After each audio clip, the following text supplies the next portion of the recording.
این بار راهی سفری ما به ناحیه ورزاب صورت گرفت. هدف اساسی از این سفر تهیه لپه‌ها از حیات به راه پیموده‌ای چمپیون جهان در رشته سامبو بهروز خواجه‌زاده بود. در این سفر ما را مربی بهروز خواجه‌زاده صدرالدین عابدوف همراهی میکرد. صدرالدین عابدوف از زمان کودکیش تا به امروز بهروز را تمرین می‌دهد. بهروز هم تا امروز مربی خویش را عوض نکرده است. به هیچ چنین خواهش هم ندارد. رهاره صدرالدین عابدوف درباره برادران فیروز و بهروز سخن می گفت. زیرا هنوز از زمان کودکی فیروز و بهروز در نزد او مشق گشتین را آغاز کردند. بعدا فیروز راه پدر را پیشه کرد و بهروز جاده ورزش را. اکش فیروز جوش در همین پر اومده برآمد تابع در داده شد.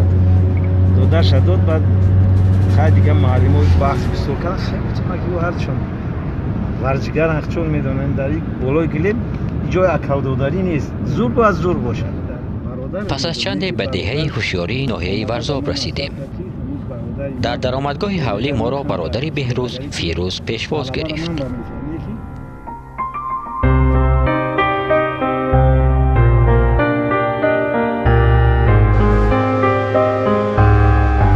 مردم دهه ما عموما با گوشتنگیری شوق و رغبت زیادی دارند.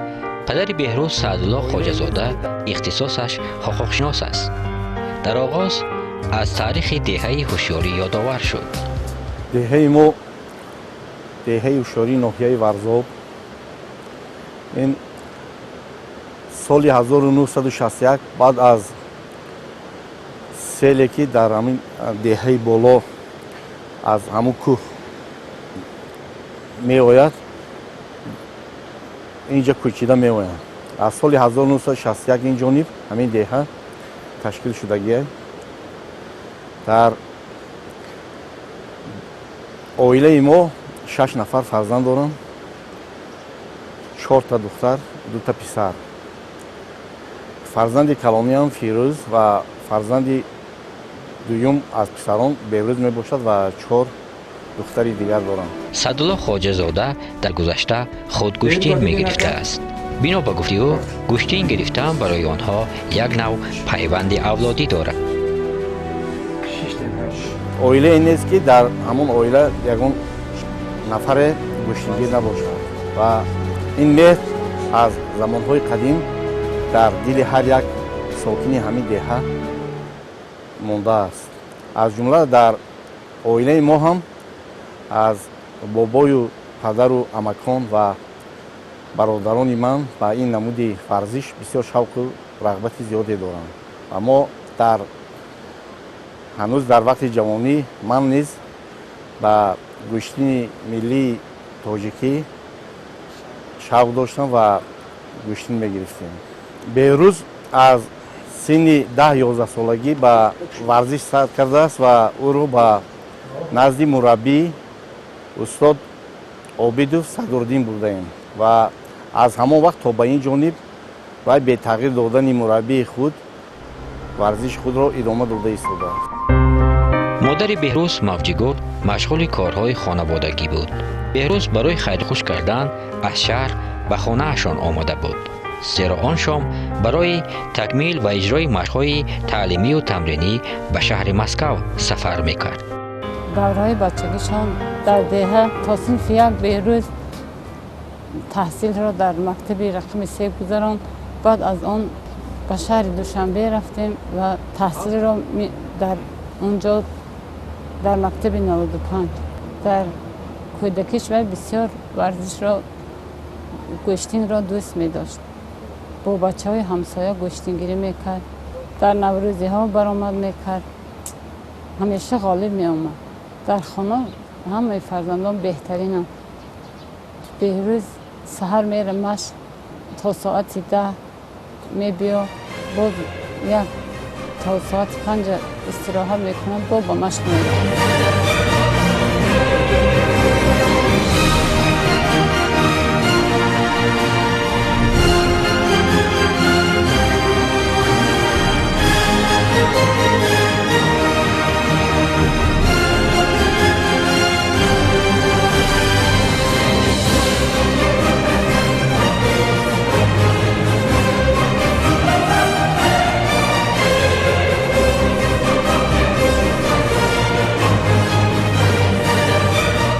воқеаи аҷиб ин дар он ифода меёбад ки ҳамин соли 2017 ман ҳоло ба худ як умеде доштам ки ақаллан дар айёми 22-солагии Беҳрӯз буд ва ман умед доштам ки дар 25-26-солагиаш ҳамин Беҳрӯзи мо тавонад ки чемпиони ҷаҳон шавад.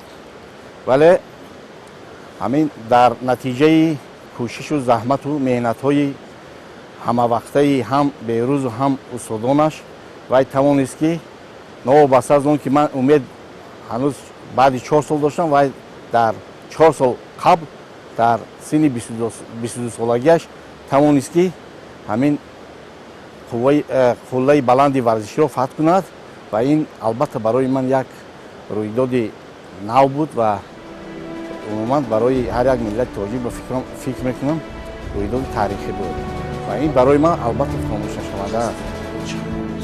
тибқи нақша беҳрӯз муддати 10 рӯз дар шаҳри Москав тамрин карда баъдан барои иштирок дар як мусобиқаи байналмилалӣ ба кишвари ҷопон сафар хоҳад кард.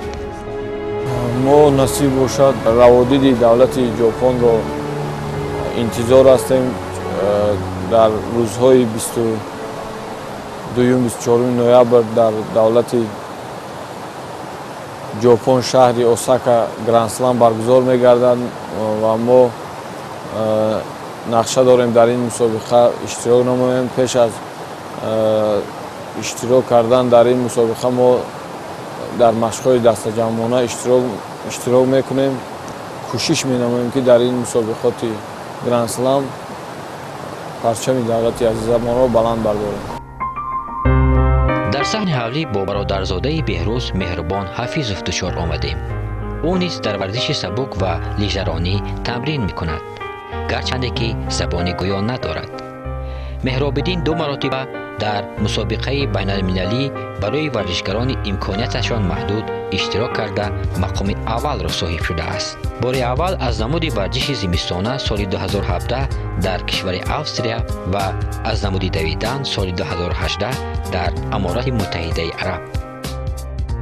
бародарзодаи ман Ҳафизов Меҳробиддин, ӯ яке аз варзишгарони тоҷик мебошад ки давлати моро дар ду мусобиқотҳои сатҳи ҷаҳонӣ параолимпӣ 2 маротиба, як маротиба дар намуди зимистона, яъне бо лижа рондан ва як маротибаи дигар дар варзиши сабук тавонист ки байрақи ҷумҳурии Тоҷикистонро дар ҷои аввал баланд бардорад.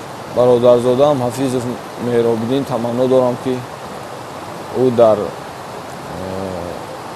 байни калонсолон низ ба чунин натиҷаҳои баланди варзишӣ ноил гардад.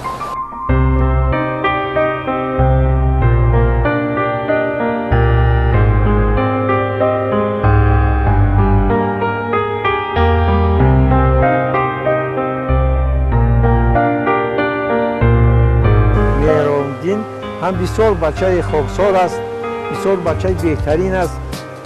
новобаста ки ин бача аз як кӯҳистон аст, аз як деҳаи кӯчаки кӯҳистон аст, 2 медали олимпӣ, параолимпӣ ба даст овардагӣ аст.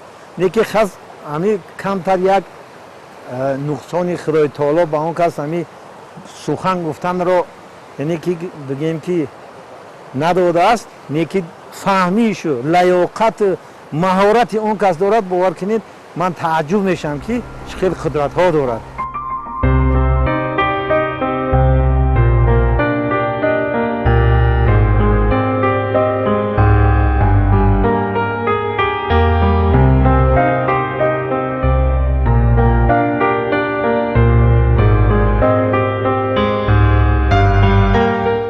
гӯшаи ҳавлӣ бародарон Фирӯз ва Беҳрӯз байни ҳам суҳбат мекарданд.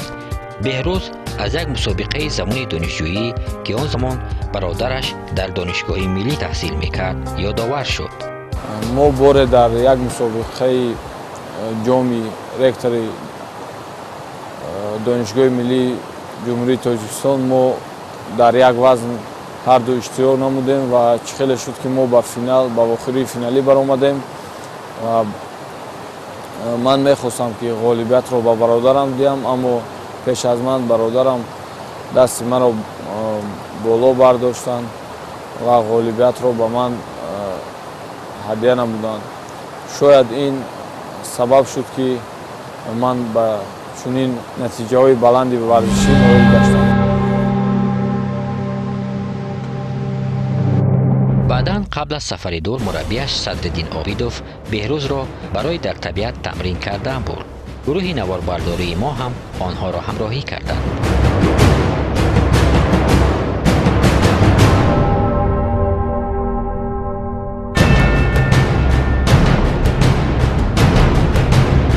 табиати Тоҷикистон аз он ҷумла ана ҳамин овои пурсафои Тоҷикистон, ана ҳамин кӯҳҳое ки боду ҳавои форами ҳамин кӯҳсорон, ин худаш агар гӯем ки як аз ҳама чизи беҳтарин барои варзишгар аст.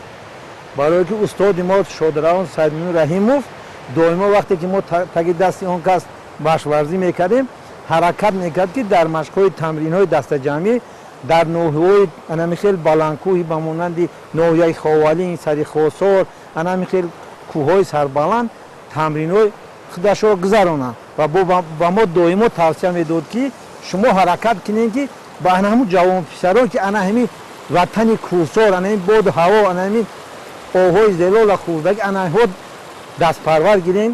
худо хоҳад ки аллакай онҳо табиатан тайёр ҳастанд, табиатан яъне ки омода ҳастанд, яъне ки ба як натиҷаи беҳтарин худо хоҳад ки мерасем.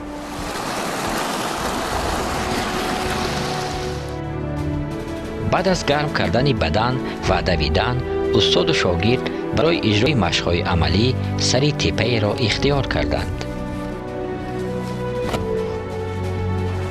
мо дар ҳақиқат мо таги хеле ки ҳозир гап задам 14-15 сол меша мо дар ҳамсоягӣ дар маҳаллаи Зарафшони ноҳияи Сино зиндагӣ мекунем. неки ба ватани зодгоҳи худи Беҳрӯз қариб ки ҳар ҳафтаам гӯем, ҳар моҳам як маротиба ду маротиба гӯем хато намекунем. мо бисёр сафар мекунем дар ин ҷо машқҳои тамринӣ махсуси барои ҷиҳати ҷисмонӣ бақувват кардан дар ҳамин кӯҳистони ҳаминҷа дар ҳамин шараи ҳамин обу ҳамин сангҳои қиматбаҳои ватан доимо тамрини бадан мекунем ки фикр мекунем натиҷаи ҳамин тамрино буд, натиҷаи ҳамин чизо буд ки Беҳрӯз тавонист имрӯз ба ҳамин сатҳ расид.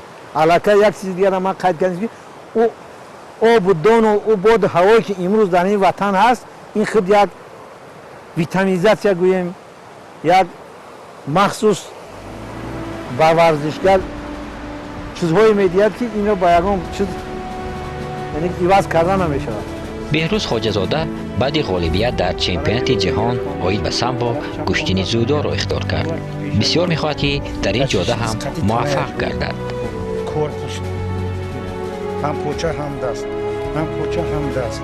дар самбо мисол як тараф куштӣ мегирӣ, метавонӣ агар аз ҷиҳати физикӣ бақувват бошӣ метавонӣ сабқатро ба даст орӣ, аммо дар ҷудо бошад нозукиҳои хело бисёр дорад. агар яктарафа дори мисол шидо дода мешавад ё он ки ақлан бояд зирак бошӣ, доно бошӣ. бисёр қувваи зиёдро низ дар ҷудо талаб мекунад. бисёр тафовути самбо ва ҷудо бисёр калон аст. ман фикр мекунам ҷудо каме аз самбо қимтар аст, чунки рақобатҳо байни давлатҳои абалқудрат сахт мегузарад. дӯстони азиз, ана акнун набарди Хоҷазода Беҳрӯз бо рақибаш аз Моғулистон шурӯъ гардид. зудо аз куштини самбо хело фарқиятҳош аст. инро худи омӯзгорон бисёртар медонанд ки аз як куштин ба дигар куштин гузаштан бисёр ҳам бо ҷиҳатҳои хусусӣ худша дорад. новобаста ки мо таги 2 сола аз куштини самбо ба куштини зудо гузашта истодаем, дар намуди кӯчини зӯдо ҳам хоҷазода Беҳрӯз имрӯз ба дастовардҳои беҳтарин дорад. Имрӯз дар радабандии ҷаҳонӣ барои иштирок дар мусобиқаҳои олимпӣ дар фиристодаи 2020 аллакай дар мақоми 16-ум аст.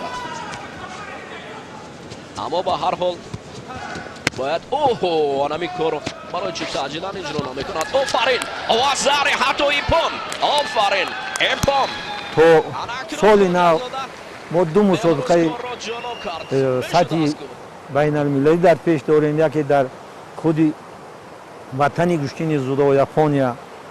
хоб баъди он дар давлати Хитой дар шаҳри Чин мусобиқаи байни устодҳон аст, яъне мастер класс мегӯянд. ин мусобиқаи беҳад ҳам сатҳи баланд аст. дар он ҷо то варзишгарои беҳтарине ки то 16 нафар варзишгари беҳтарини ҳар як вазн дар ин мусобиқа яъне ки роҳат гирифта метавонад. طبق گفته‌های بهروز تا برگزاری بازی‌های المپیک توکیو 2020 7-8 مسابقه بین‌المللی در پیش دارد. او را لازم می‌آید که برای اشتراک کردن در آن خال‌های ضروری را به دست آورد. نیت هر یک ورزشگر البته قهرمان گشتن، چه قهرمان جهان چه قهرمان المپیک. خواهش من، نیت من ان شاء الله در بازی‌های المپیک اشتراک کردن است و پرچم دولت عزیزمان را در بازی‌های المپیک بلند برداشتن است.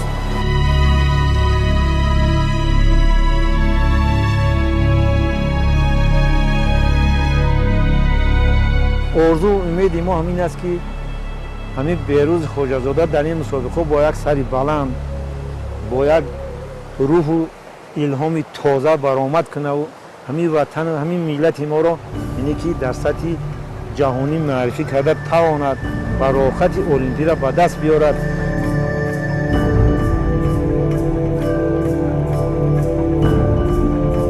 پس از چندی تمرین کردن در طبیعت، استاد و شاگرد راه جانب منزل‌هاشان پیش گرفتند تا توانند بعضی کارهای جزئی را انجام بدهند. زیرا بگاهی بهروز به مسکو پرواز می‌کند تا در ساعت ضروری به فرودگاه هوایی حاضر شود.